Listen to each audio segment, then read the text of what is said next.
حالت خواب کے اندر سیر کرائی گئی تو یہ دونوں چیزیں بِأَسْرَى بِعَبْدِهِ نے نفی کر دی۔ فرمایا کہ سیر کرائی بندہ خاص کو، اور معراج شریف بحالت بیداری میں روح اور جسم دونوں کا عرش اولا پہ چلے جانا، اس چیز کو قرآن مجید میں فلسفہ معراج کا نام دیا گیا۔ اب خواب جو ہوتی ہے وہ کوئی بھی بندہ کسی بھی قسم کی خواب کا تذکرہ کرے تو اس پر اعتراض نہیں ہو سکتا کہ بھئی تو نے یہ کیوں کیا، ایسا تو ناممکن ہے۔ خواب ہر قسم کی ممکن ہے۔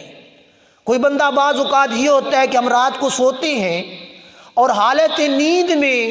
ہم لوگ اپنے پرانے جو رشتہ دار ہوتی ہیں، والدین ہوتی ہیں، وہ دنیا سے چلے گئے ہوتی ہیں، تو ہم لوگ دیکھتے ہیں کہ ان کو زندہ دیکھا، اپنے گھر میں دیکھا،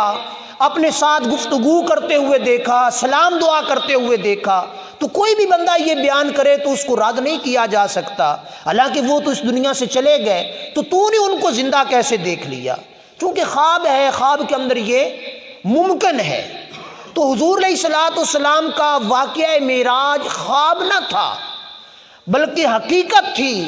اسی لیے اس پر اعتراض ہوا کہ یہ تو ایسا تو ناممکن ہے، خواب میں تو کوئی بھی کہہ دے۔ تو رب تبارک و تعالیٰ نے فرمایا سبحان الذی اسری بعبدہ، پاک ہے وہ ذات جس نے اپنے بندہ خاص کو رات کے تھوڑے سے حصے میں سیر کرائی۔ اب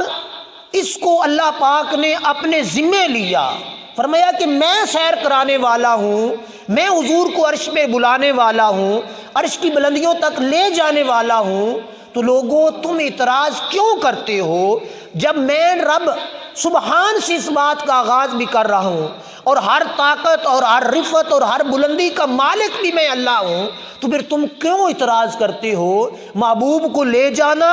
اور چٹکی میں لے جانا، پلک جھپکنے سے پہلے واپس لے آنا، یہ رب وحدہ لا شریک کی طاقت اور قوت ہے۔ اور پھر یہ چیز بھی ساتھ اللہ تبارک و تعالیٰ نے بیان فرما دی کہ حضور علیہ الصلوۃ والسلام کو حالت بیداری میں معراج کرائی گئی، حالت خواب میں یا روح کو معراج نہیں کرائی گئی، بلکہ حالت بیداری کے اندر جاگتے ہوئے اللہ پاک نے حضور علیہ الصلوۃ والسلام کو معراج کرائی۔